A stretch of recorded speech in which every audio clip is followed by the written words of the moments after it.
Hello guys, 8th August 2024న Indian అని గర్వంగా చెప్పుకునే ప్రతి ఒక్కడు కూడా ఫెయిల్ అయ్యారు, నాతో సహా. కలకత్తాలో డాక్టర్ అమ్మకి జరిగిన విషయం మీ అందరికీ తెలిసిందే కదా. కనీసం ఆ విషయం గురించి మాట్లాడడానికి నాకు నోరు కూడా రావటం లేదు.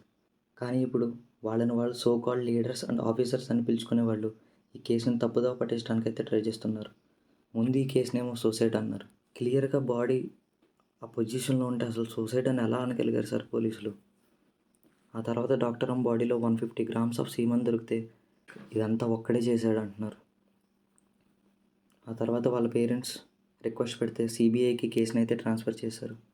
కానీ సిబిఐ కేసు ట్రాన్స్ఫర్ చేసిన అదే నైట్ గ్రూప్ ఆఫ్ పీపుల్ వచ్చి హాస్పిటల్ని ధ్వంసం అయితే చేశారు. దీనివల్ల అక్కడ ఉన్న ఎవిడెన్స్ అంతా కూడా ట్యాంపర్ అయిపోతుంది. అసలు ఎవరిని కాపాడడం కోసం సార్ ఇదంతా చేస్తున్నారు?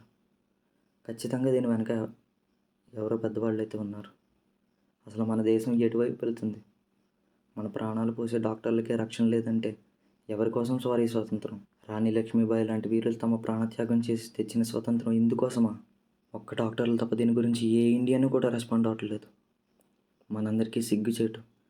ఇండియన్ అని చెప్పుకునే ప్రతి ఒక్కరూ దీని మీద రెస్పాండ్ అవ్వాల్సిన అవసరం ఉంది.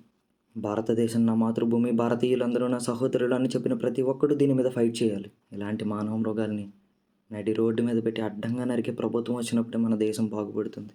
నాకు దొరికితే మటుకు నేను అదే చేస్తాను.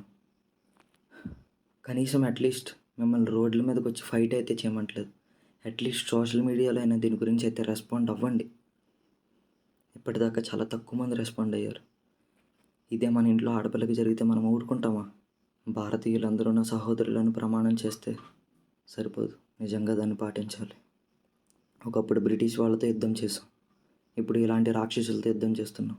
మళ్ళీ చెప్తున్నాను, ఒకవేళ దీని గురించి రెస్పాండ్ అవ్వకపోతే మాత్రం ఒక ఇండియన్గా మన అందరం ఫెయిల్ అయినట్టే.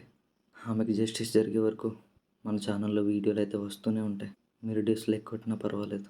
ఇలాంటి విషయాల గురించి ఖచ్చితంగా అందరికీ తెలియాలి. మీ ఇంట్లో చిన్నపిల్లల దగ్గర నుంచి పెద్దవాళ్ళ దాకా ప్రతి ఒక్కరికి ఈ వీడియో అయితే చూపించండి. ప్రతి ఒక్కరికి అయితే బాధ్యత ఉంది, ప్రతి ఒక్కరికి రెస్పాన్సిబిలిటీ ఉంది. ఇంకా డెసిషన్ అనేది మీ చేతుల్లోనే వదిలేస్తున్నాను. మీరు రెస్పాండ్ అవుతారా లేదా అని. ఇంకా సెలవు.